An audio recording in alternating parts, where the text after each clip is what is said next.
Tengah hebohnya warga akan isu pemblokiran rekening aktivis Pati, logo bank yang terpasang di salah satu kantor di Jakarta dicopot. Video ini pun viral di media sosial. Jadi ini kan ya ada, nah ini dia. Logo raksasa bank di salah satu gedung di Jakarta viral di media sosial menjadi pembicaraan netizen. Hal ini dinilai mendadak karena ada isu pemblokiran rekening milik Koordinasi Aksi Pati Supriyono alias Botok yang akan berunjuk rasa depan gedung DPR pada 27 Agustus mendatang. Dan pihak bank sendiri sudah menyatakan permintaan maaf pemirsa atas pemblokiran rekening milik Botok dan menyebut pemblokiran atas permintaan APH, Aparat Penegak Hukum.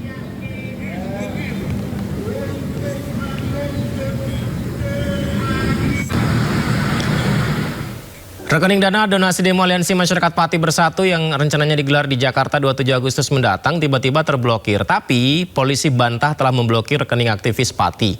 Polisi mengakui mengirimkan surat penundaan transaksi, bukan pemblokiran.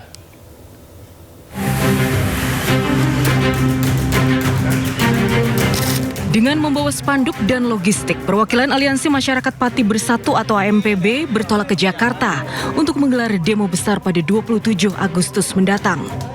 Di Jakarta, AMPB akan bergabung dengan aliansi lain dan menggelar demo di gedung DPR RI. Massa menuntut pengesahan RUU perampasan aset dan penerapan hukuman mati bagi koruptor. Rencananya pada 25 Agustus ini sekitar 50 bus akan disiapkan untuk warga Pati yang ingin ikut berdemo di Jakarta. Namun belum juga demo digelar, Koordinator Aksi MPB Supriyono dibuat kaget karena rekening Bank Mandiri yang berisi dana 80 juta hasil donasi demo tiba-tiba tidak bisa digunakan alias terblokir. Pihak bank mengakui ada permintaan pembekuan rekening dari aparat penegak hukum. Pembekuan rekening donasi demo menuai kritik publik karena terkesan mengekang kebebasan berunjuk rasa. Polda Metro Jaya pun akhirnya angkat bicara. Kabid Humas Polda Metro Jaya menjelaskan surat yang diajukan ke pihak bank merupakan permohonan penundaan transaksi, bukan pemblokiran rekening. Kepolisian menyebut permintaan tersebut terkait langkah penyelidikan yang diatur dalam Undang-Undang Tindak Pidana Pencucian Uang. Nantinya rekening akan dibuka kembali pada 28 Agustus atau sehari setelah rencana demo digelar. Selama pelaksanaan penundaan transaksi, rekening yang berada di dalam tabungan tersebut itu tidak disita. Jadi rekening tersebut tetap berada di dalam rekening pemilik. Setelah 5 hari kerja dari proses penyelidikan, penundaan transaksi ini dikembalikan kepada si pemilik.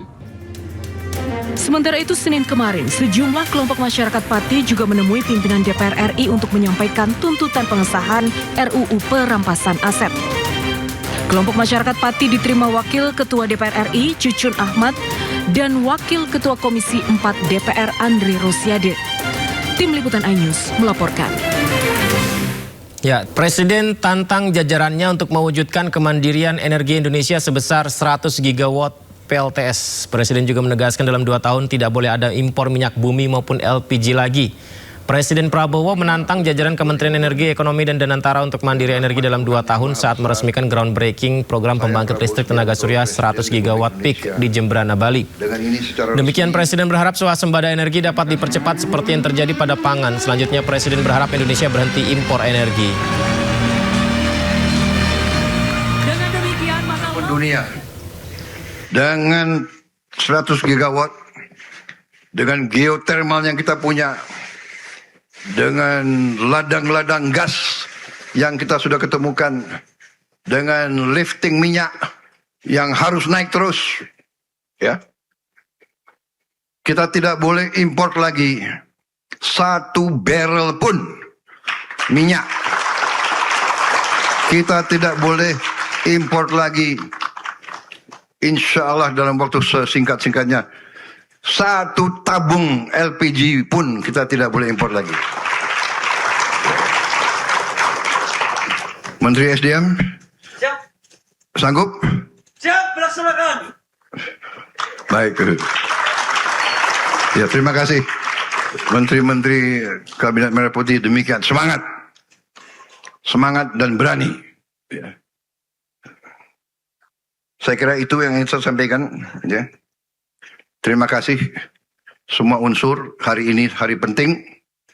Kita launching dan saya percaya mungkin kurang dari 3 tahun kita akan sampai 100 gigawatt.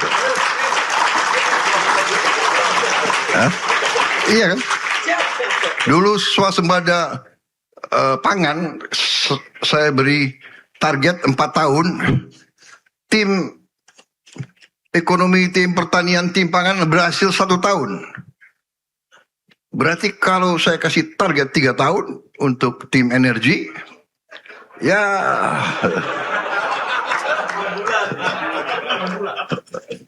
enggak lah, udah 2 tahun lah.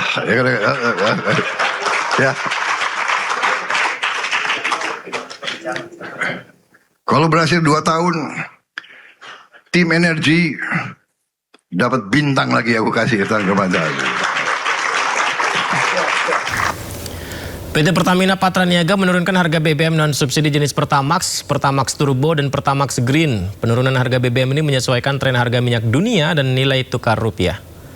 Untuk harga Pertamax turun dari Rp16.250 per liter jadi Rp15.950. Harga Pertamax Turbo turun dari Rp19.300 per liter menjadi Rp18.300 per liter. Pertamax Green turun dari Rp17.000 jadi Rp16.600 per liter. Sementara BBM jenis Pertamax Dex dan Dex Lite harganya tidak berubah.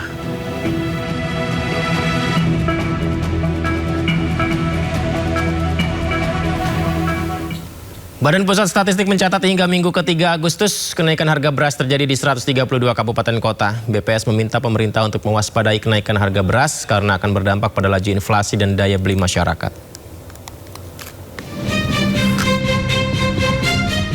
Badan Pusat Statistik meminta pemerintah untuk mewaspadai kenaikan harga beras yang terjadi di sejumlah daerah. Pasalnya, kenaikan harga beras dipastikan akan berdampak pada laju inflasi dan daya beli masyarakat. Berdasarkan data BPS, pada Minggu ke-3 Agustus, kenaikan harga beras terjadi di 132 kabupaten kota, dengan kenaikan harga tertinggi terjadi di Kabupaten Bone Bolango sebesar 13,01%. Disusul Kabupaten Pohuwato sebesar 9,70% dan Kabupaten Gorontalo Utara sebesar 6,35%. Kemudian jika dilihat lebih detail menurut kabupaten kota, terdapat 132 kabupaten kota yang mengalami kenaikan IPH beras sampai dengan Minggu ke-3 Agustus tahun 2026 dan kenaikan tertinggi terjadi di Kabupaten Bone Bolango yaitu sebesar 13,01%. BPS mencatat harga Minggu ke-3 Agustus 2026, harga beras jenis medium sebesar Rp14.520 per kilogram, naik 0,27% dibandingkan Juli 2026. Sementara harga beras premium mencapai Rp16.368 per kilogram, naik 0,23% dibandingkan Juli 2026.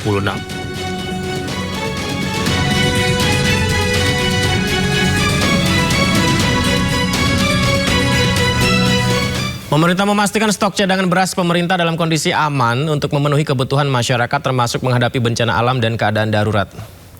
Stok beras nasional tercatat mencapai 5,17 juta ton. Persediaan tersebut menjadi salah satu modal pemerintah untuk menjalankan berbagai program bantuan pangan melalui Perum Bulog.